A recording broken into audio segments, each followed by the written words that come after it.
राज्यातील ग्रामपंचायत निवडणुकांबाबत एक मोठी आणि महत्त्वाची घडामोड समोर आली आहे।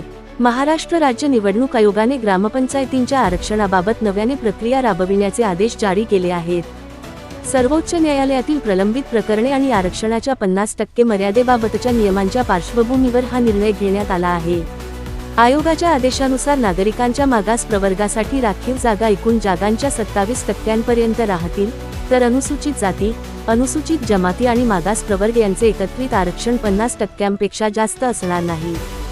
सन 2024, 2025 आणि 2026 मध्ये मुदत संपलेल्या सुमारे 15,636 ग्रामपंचायतींसाठी नव्याने आरक्षण सोडत काढण्याची प्रक्रिया राबविण्यात येणार आहे। यासाठी ग्रामसभेत पारदर्शक पद्धतीने आरक्षण सोडत काढून प्रारूप आणि अंतिम अधिसूचना प्रसिद्ध करण्याच्या सूचना देण्यात आल्या आहेत। तहसीलदार, उपविभागीय अधिकारी आणि जिल्हाधिकारी यांना या प्रक्रियेची जबाबदारी सोपविण्यात आली असून प्रत्येक टप्प्याचा अहवाल राज्य निवडणूक आयोगाकडे सादर करावा लागणार आहे। दरम्यान, या निर्णयामुळे आगामी ग्रामपंचायत निवडणुकांच्या तयारीला वेग येणार असून राज्यभरातील हजारो गावांचे लक्ष आता नव्या आरक्षण सोडतीकडे लागले आहे।